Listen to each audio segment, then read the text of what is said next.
Bonjour à tous, ravi de vous retrouver pour ce journal dont voici les principaux titres.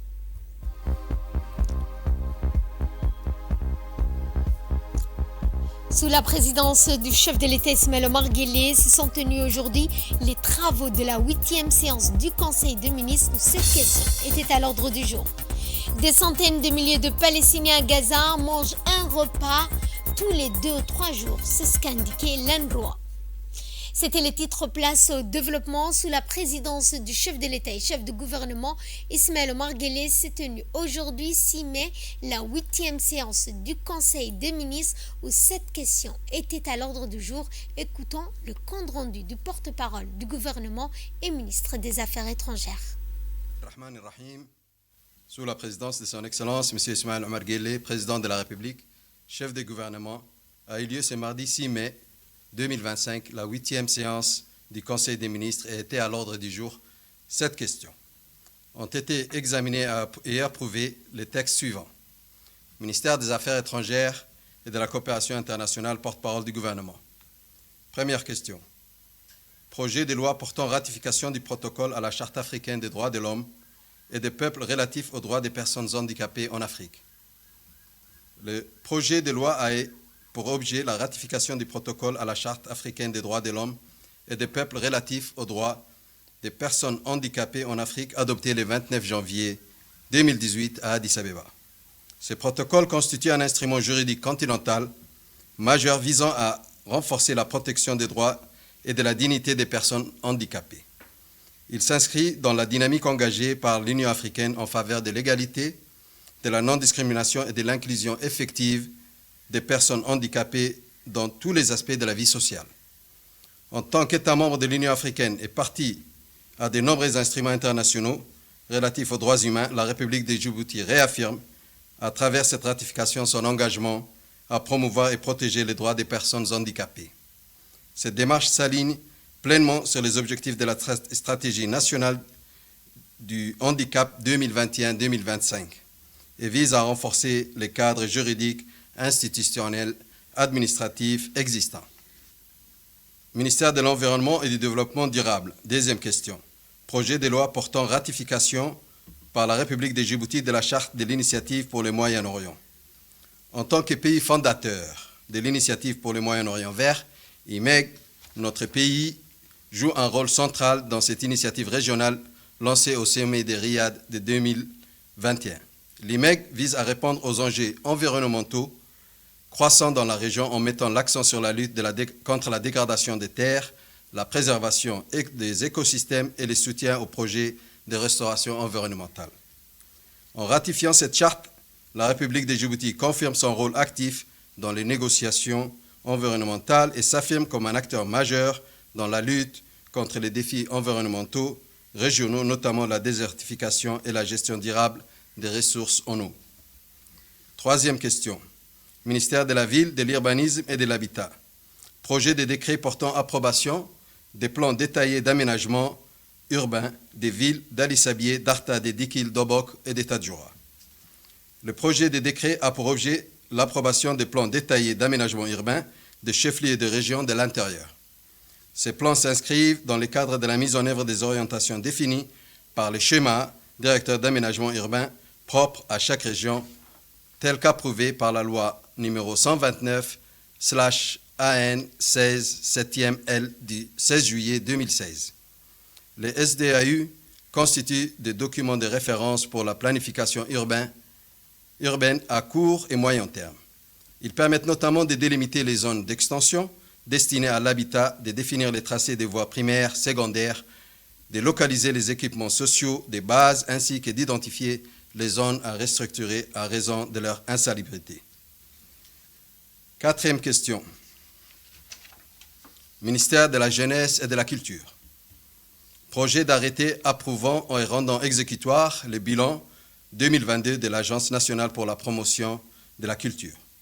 Le projet d'arrêté a pour objet l'approbation du bilan d'ouverture de l'Agence nationale de la promotion de la culture, ANPC, arrêté à la date du 1er janvier 2023, dont le total de l'actif s'élève à 4 371 439 901 francs Djibouti, Ces bilans d'ouverture visent à déterminer la valeur du patrimoine constituant la base de création de l'ANPC instituée par la loi numéro 173 AN 22 8e L du 2 janvier 2023. L'adoption de ces projets d'arrêté vient ainsi compléter les dispositifs juridiques institutionnels nécessaires à la mise en place effective de l'agence et conditionne le démarrage opérationnel de ses activités. Ensuite, le Conseil s'est penché sur les autres questions à l'ordre du jour. Réécoutons le porte-parole du gouvernement. Une question. Ministère de la Justice et des Affaires pénitentiaires chargé des droits de l'homme. Projet de décret portant agrément à l'exercice de la profession notariale. L'agrément a été accordé à Mme Amira Mohamed Ali et Abdurrahman Roble Jama afin d'exercer la profession notariale. Sixième question, ministère du Budget. Projet d'arrêté portant affectation d'une parcelle de terrain au ministère de la Défense chargé des relations avec le Parlement. Le présent projet d'arrêté a pour objet l'affectation au profit du ministère de la Défense d'une parcelle de terrain d'une superficie de 8297 mètres carrés située au mont Reissali dans la région de Tadjoura. Cette parcelle est destinée à l'installation d'un radar maritime de surveillance côtière. Enfin, communication et compte rendu de mission. Le ministère des Affaires étrangères et de la coopération internationale a fait un rapport sur la seconde visite de son Excellence Al-Sisi, président de la République arabe d'Égypte à Djibouti, le mercredi 23 avril 2025.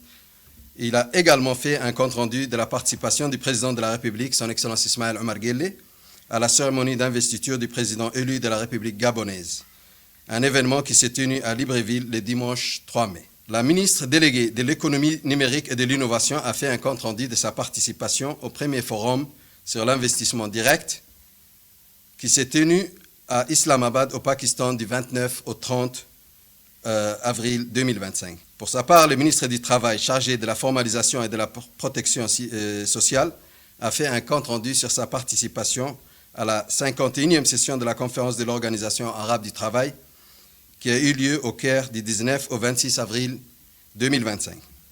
Le ministre de la Communication, chargé des postes et des télécommunications, a fait un compte-rendu sur le lancement prochain de la chaîne RTD Éduc en collaboration avec le ministère de l'Éducation nationale et de la formation professionnelle.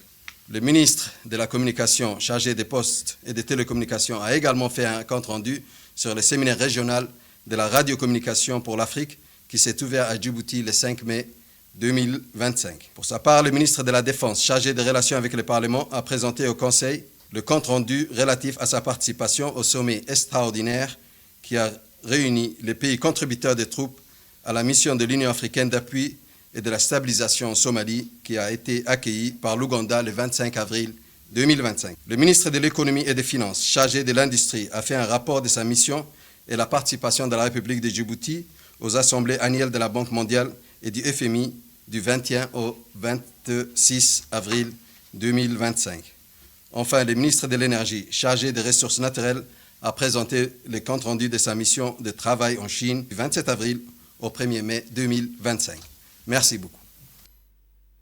Et nous poursuivons ce journal avec ce communiqué émanant du ministère des Affaires musulmanes et de Bienwarf à l'endroit des futurs pèlerins djiboutiens que les horreurs de se présenter à l'aéroport pour le vol à destination de Médine sont fixées pour le premier vol jeudi 8 mai 2025 à 16h. En ce qui concerne le deuxième vol, ce sera pour le mardi 13 mai à 15h.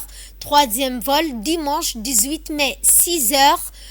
Et le dernier, quatrième vol, ce sera le jeudi 22 mai 2025 à 6 heures. Nous informons les futurs pèlerins de se munir impérativement de leur passeport, de leur badge d'identification et de l'ensemble des documents de voyage. Conserver également sur soi les médicaments nécessaires en cas de maladie chronique. Nous remercions également tous les pèlerins de leur ponctualité et de leur collaboration. Fin de communiqué. Et nous allons donc à Obok. En ce mardi 6 mai, le parc de loisirs à Ali Ahmed Oudoum a été officiellement inauguré à Hayou en présence du préfet de Bok, du président du conseil régional, de l'invité d'honneur Burhan Gadile ainsi que de nombreuses personnalités locales. La gestion de ce parc a été confiée à M. Ahmed Ahmed Youssouf, une figure éminente de la région, reconnue pour son engagement exemplaire, son attachement profond à sa ville natale. Ce parc, le tout premier du genre dans la région de l'intérieur, représente un espace de détente, de bien-être, de cohésion sociale pour la population locale.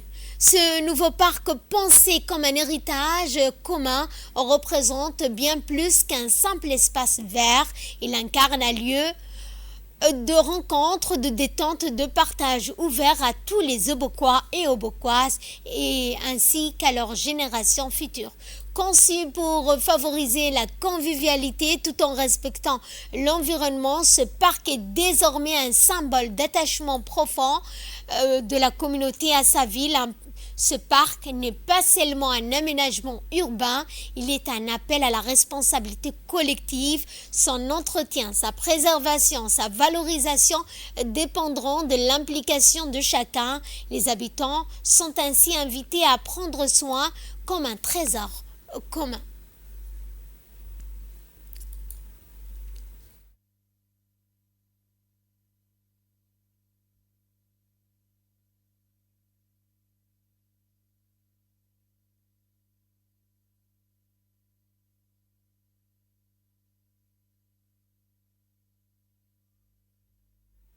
Et à cet effet, les autorités locales telles que le président du conseil régional, mais aussi le préfet de la région, nous ont confié leur impression. Nous les écoutons. Eh bien, les images que nous aurons de nos prochaines éditions.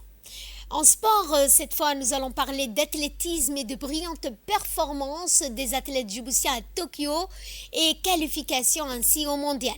Samedi 3 mai, lors d'une course sur une route de 5 km à Tokyo, l'athlète djiboutien Mohamed Ismail Ibrahim, surnommé Fatah, a réalisé une performance remarquable en se classant deuxième et en établissant un nouveau record national et en un temps de 13 minutes et de 10 secondes.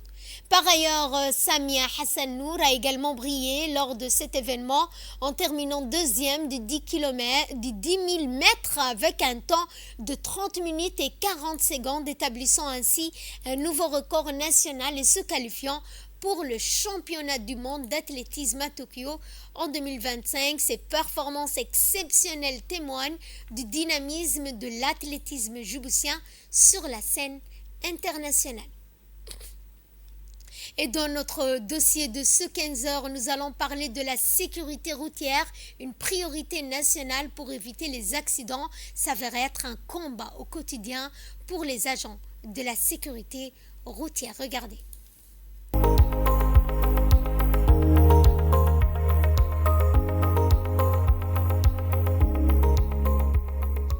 De Djibouti-Ville jusqu'à Kalafi, en passant par des points névralgiques comme Ouéa et Gourhabout, la route numéro 1, longue 220 km, est la colonne vertébrale du commerce entre Djibouti et l'Éthiopie, deux pays liés par un destin économique commun. Cet axe, vital pour l'économie nationale, est le cœur battant du flux logistique entre Djibouti et l'Éthiopie. Plus de 4000 véhicules, principalement des camions poids lourds éthiopiens, empruntent chaque jour sur cet axe névralgique.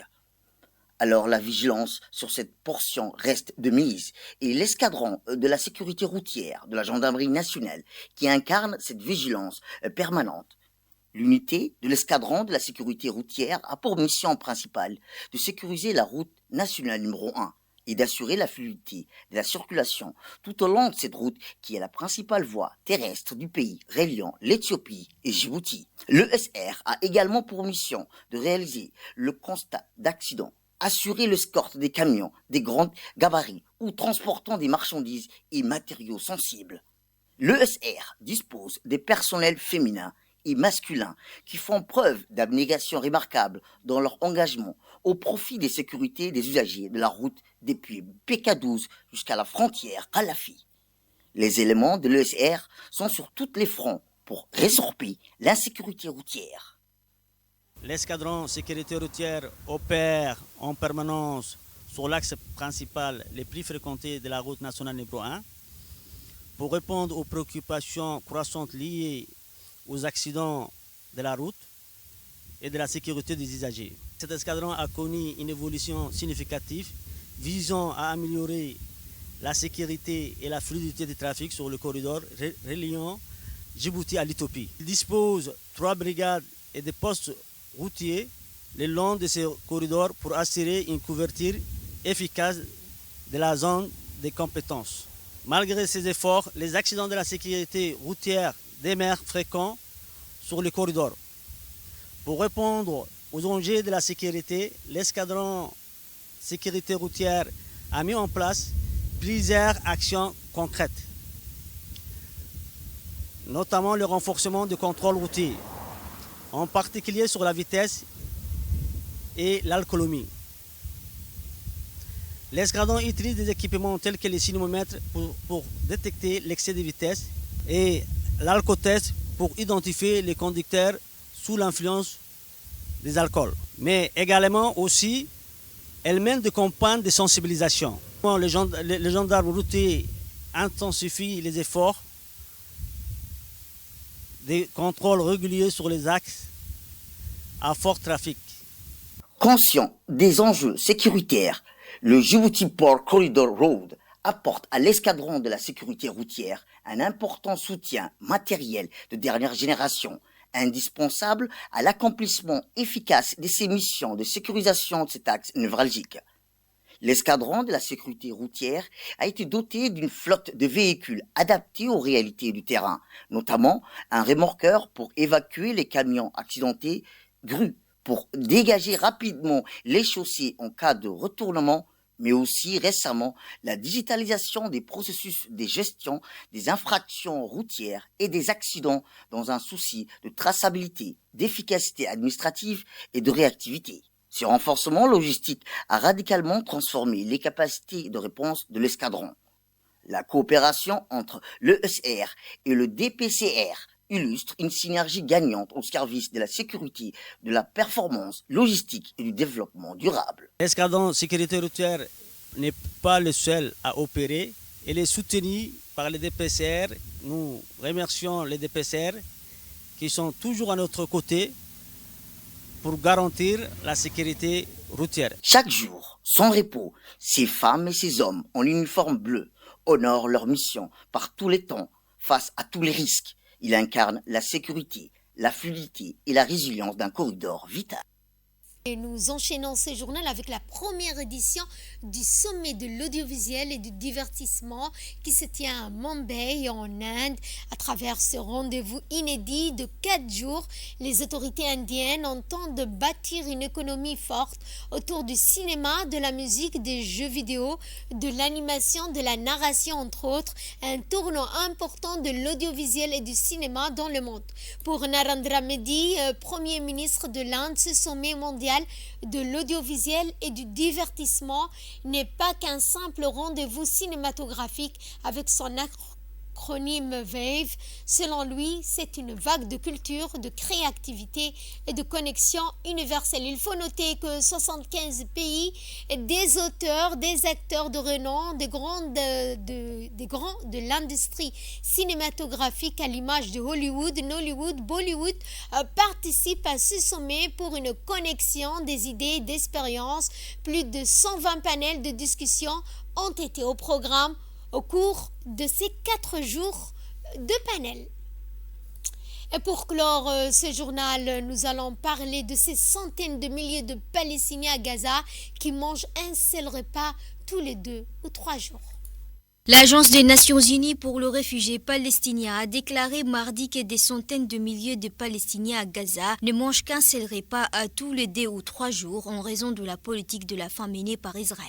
Le porte-parole de l'Agence pour le réfugié palestinien a déclaré dans un communiqué que des centaines de milliers de Palestiniens ne mangent qu'un seul repas tous les 2 ou 3 jours. Il a ajouté que plus de 66 000 enfants à Gaza souffrent de malnutrition aiguë en raison de la politique de la faim menée par Israël. Le porte-parole Adnan Abu Asna a souligné que l'agence ne fera pas partie du plan israélien visant à distribuer l'aide humanitaire à Gaza, expliquant que le dit plan ne respecte pas les normes de l'ONU. Israël a annoncé aux Nations Unies son plan de distribuer de l'aide aux Gazaouis de manière centralisée dans des centres contrôlés par l'armée. L'ONU a rejeté ce plan, dénonçant une stratégie militaire qui viole les principes humanitaires fondamentaux et estime que certaines zones resteront privées d'approvisionnement. Sur ce, notre journal touche à sa fin. Merci à vous de nous avoir suivis. Excellent après-midi à toutes et à tous.